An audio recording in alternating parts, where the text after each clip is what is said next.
20 years after Katrina, this place is vibrant. We are resilient people, and we bounce back, and we come back strong. I think neighborhoods are even tighter. Relationships are even better than they were prior to Hurricane Katrina. We still have the best seafood on the planet, the best music on the planet, and our culture endures. There's so many things and so many different cultures, the music, the food, that you can't put your finger on one thing, and that's what makes New Orleans so special. And I always tell people, good, better, best, never let it rest until your good is better and your better is the best. And we are the best. And that's why I can tell you, New Orleans is the best of the best.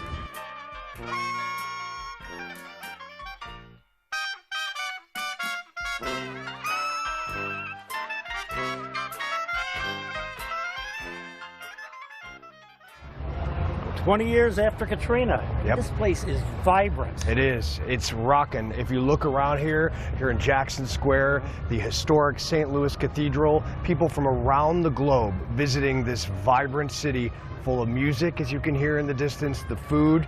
You wouldn't know that hell on earth happened here in August of 2005, Brian. No, but you go outside the French Quarter and you're reminded every day.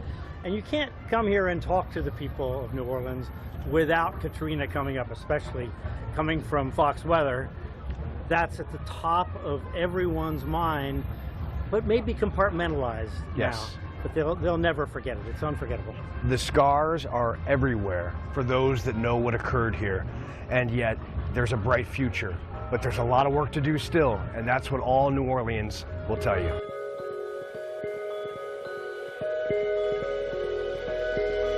People love New Orleans. This is the most unique place in the United States.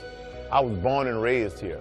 After Katrina, once I got vindicated of all wrongdoing, I got job offers from throughout the country, people feeling empathy for me, wanting to make it right what had happened to me. But I knew one thing. In order for me to get right, I had to get right in my hometown. You know, the governor hired me and put me in charge of the state school system, a guy named Paul Vallis and Dr. Kelvin Adams. They hired me to be part of the rebirth of our school system. And I was put in charge of security.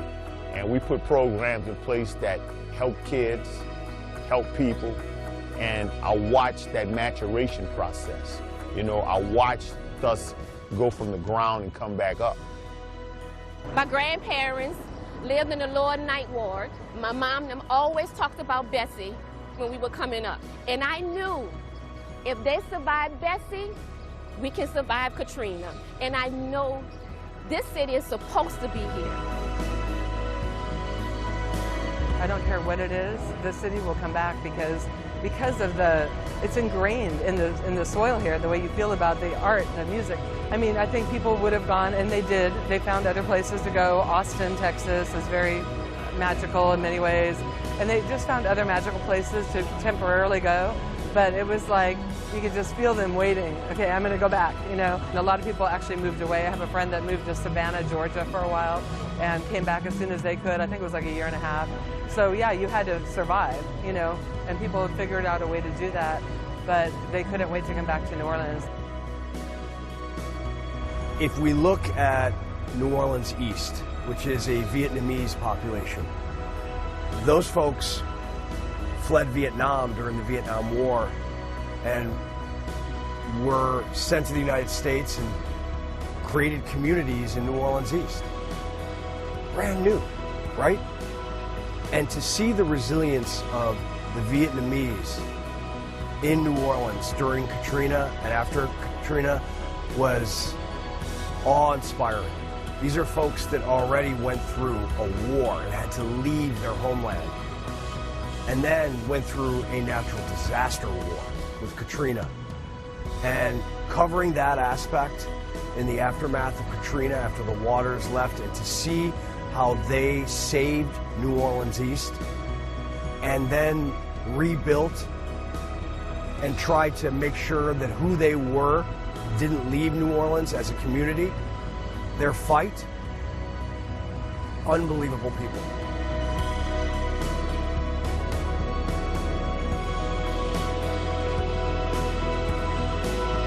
The thing that I remember the most out of any tragedy is afterwards all of the people that come to help, strangers helping strangers, those who will do whatever they can to help their neighbors and their friends.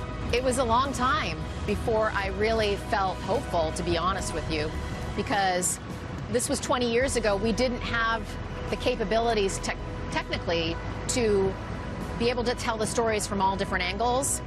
There was such a long period of time before we had a lot of information.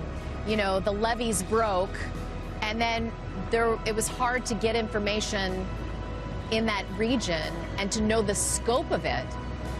So, of course, after that, weeks and months and years, you hear stories of people on the ground, groups like Team Rubicon, who I've covered. You know, a lot of these guys, veterans, firefighters, police officers that have the tools, that know how to go in and rescue people, they just all came together and said, how can I help?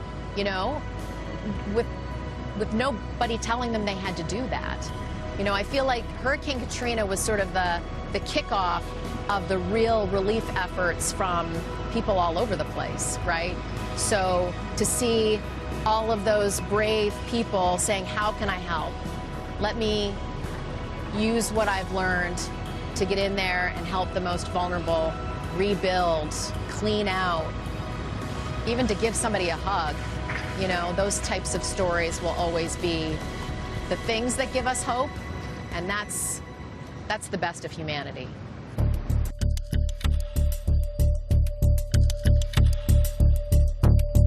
We're standing at the last remaining house within just a stone's throw of one of the worst levee breach during Hurricane Katrina. We created Rebirth because we want the whole world to know what the average New Orleanian had to see when they got home from their flood-imposed exile. They came home to something that looked exactly like this. Mold growing up the walls. Furniture toppled over. You know, ceilings caved in. The damage that the water does is almost indescribable.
We're standing at the last remaining house within just a stone's throw of one of the worst levee breach during Hurricane Katrina.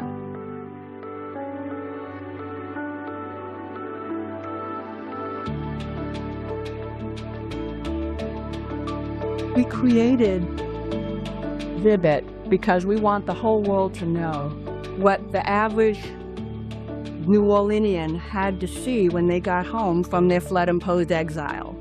They came home to something that looked exactly like this. Mold growing up the walls. Furniture toppled over. You know, ceilings caved in. The damage that the water does is almost indescribable. When people finally got their front doors open, they usually had to be chopped open because of the wood had expanded. The odor that hit them in the face was, they had to wear masks in order just to clean out and find their belongings that they could salvage as best they could.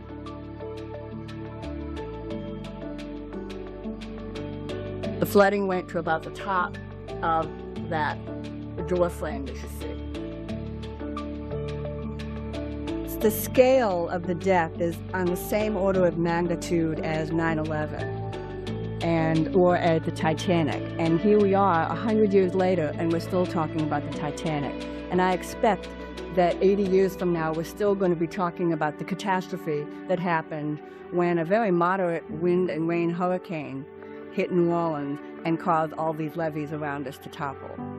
This is probably, it is the last house that still has not been put back into the housing stock and is here for a learning instrument within a stone's throw of a levee breach. I would say we need to pay very careful attention to warnings. There is too quick a tendency for people to say, oh, it's going to be fine. I don't need to leave. Everything's going to be fine. People tend to shut down. And one of the problems is there's no time. You don't have time to think about it. For hurricanes on the way, you have days or maybe hours. But, you know, have a plan in advance. And I think the other thing that I would really caution people about is beware what you believe right after you hear about a disaster. Beware the weather being blamed.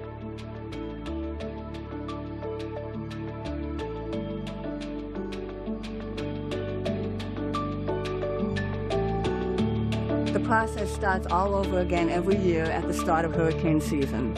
A mild anxiety sets in, an obsessiveness with checking the weather reports, checking for disturbing weather, even if it might be just a tropical depression way out in the Pacific Ocean. I think every single one of us that lived through this still has a mild case of post-traumatic stress syndrome.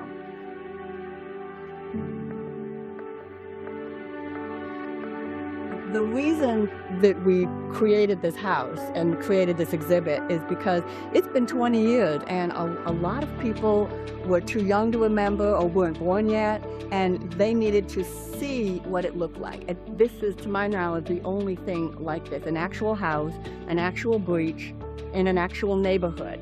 And when we created this, we got the input from the neighbors, the ones that we could reach. I mean, some of them were living in Texas or living, you know, on the other side of the city, and got their input on how to set this up and how to put, you know, a piano is a very important part of an African-American family prior to the levee breach. Everyone in the world remembers 9/11 and remembers those steel beams sticking out of the ground.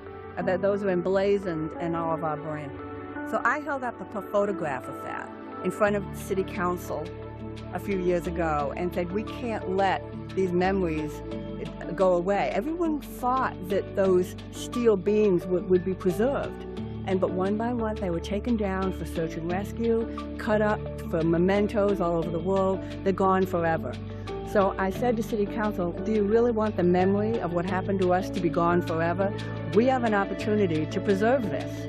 And the City of New Orleans, I have to give them credit, gave us a conditional use permit to turn this house into a museum and an exhibit for anyone who still has the desire to understand what happened, to just see it with their own eyes.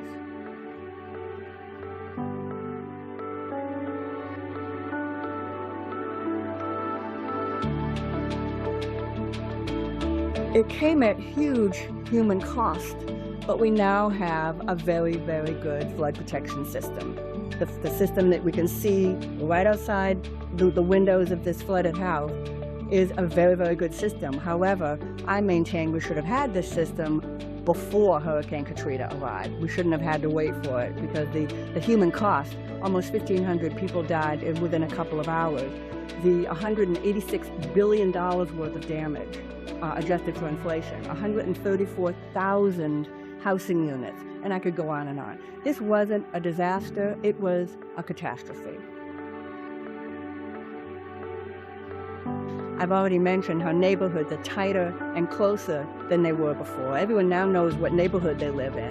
Even prior to the levees breaking, I'm not sure people were exactly sure what neighborhood they lived in.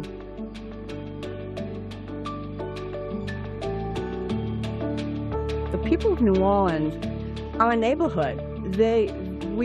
We are family, we are friends, we all stop what we're doing and talk to each other, no matter what time of day it is. And the idea that New Orleans isn't coming back, that's why on Mardi Gras, the idea of not having our first Mardi Gras after Hurricane Katrina, that was absurd. That was like not having Christmas, Thanksgiving, and New Year's. So of course we had our Mardi Gras. If anything, I think neighborhoods are even tighter. Relationships are even better than they were prior to Hurricane Katrina. I really do feel that that's the reason the city came back like it did.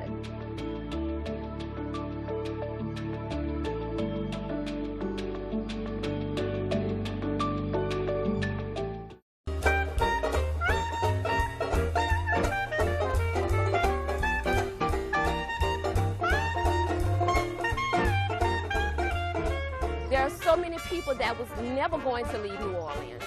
No matter how much people talk about New Orleans, people love our city. They come here for the culture, for the music, for the food. We are resilient people, and we bounce back, and we come back strong. It puts a fight in us.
I had no intentions of leaving New Orleans because it's my city. And I live on the outskirts, but I'm in the city every day. I still work in the city and have family and friends in the city.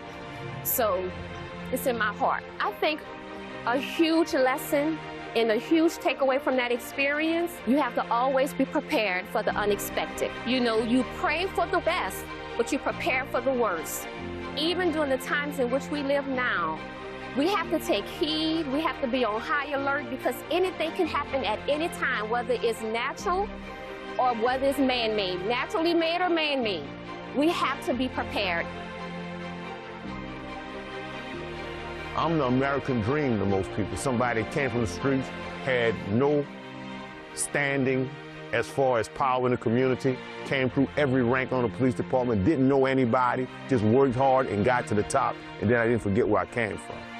I remember Jerome Smith, he was an icon, he is an icon in this city. He was a freedom fighter during the civil rights movement, and he told me, he said, "You special, and you're gonna be successful." He said, "But if you reach a level of success and you forget where you come from, your journey to success has been a wasted journey." He said, "This community is going to wrap themselves around you and support you, but don't forget your people." And I never have, and I never will. Yes, Katrina was horrible, but so was the pandemic, and so was whatever.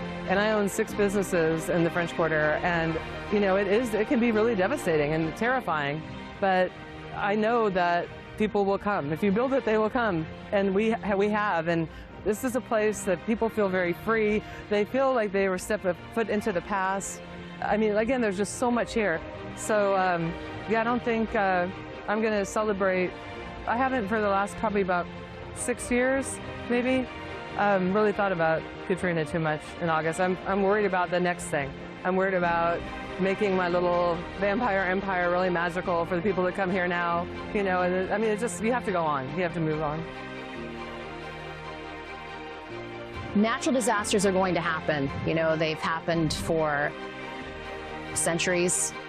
And I think it's humbling because there's only so much you can do to forecast these things, to predict them. We're getting better at that. But I think for me, it's always going to be trying to convey a message the best that I can to people in harm's way and hope that they listen to that message. And also, you know, knowing that you are going to see the best in humanity afterwards. The storms are going to come. It's going to be dark. It's going to be scary. But the sun is always going to come out. And I think you always have to have hope that things will get better. This is the highest ground in New Orleans here, and it's actually high naturally. The Mississippi River flows south, and it goes up and down with the flow from the north, the rain and the snow melt and so forth. And when it goes up, it brings a bunch of dirt, and then it goes down and it leaves levees. Yep. So this is a naturally high area. As the French Quarter is, right? As the French Quarter is, because the ground kind of spreads out. But then the rest of the city doesn't benefit from that. There are actually some ridges called the Metairie Ridge and the Gentilly Ridge in the middle of the city where the land comes up a little bit. Yep. And that's from where the river many, many eons ago flowed and left that high ground. And Brian, that's the thing that people perhaps don't realize. The Mississippi River continues to change its course, not in full, but expand. And for engineers, it's another reason that it's so difficult to figure out how to keep water out of New Orleans. Right, this is all about the Mississippi River. This city is about the river. The French here hundreds of years ago said, there's a place to put a city so we can control the river militarily, and now it's for commerce and so forth. But the Mississippi River is a huge and powerful machine, and controlling that is tremendously difficult, and there have been massive floods here over the years and a lot of work done. About 100 years ago, there was an incredible flood in this part of the country, and a lot of work is done here to control the Mississippi and to allow this city to thrive. Now they have a relief valve upriver. So if the river gets too high, they open the relief valve to essentially protect New Orleans and the surrounding area. Amazing. The engineering is beyond difficult. Very smart people working to save New Orleans for the future as well. And now with the new flood protection system that surrounds the city since Hurricane Katrina, it's in the best shape it's been in, I would say, forever. Yeah. This is the strongest this city has ever been. Agree.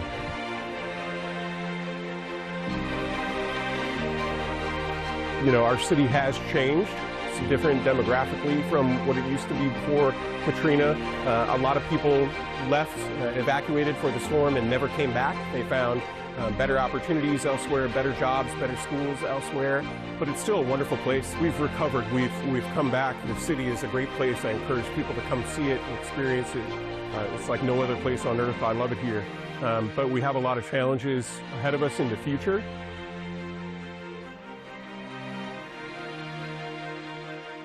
We still have the best seafood on the planet, the best music on the planet, and our culture endures. It exists.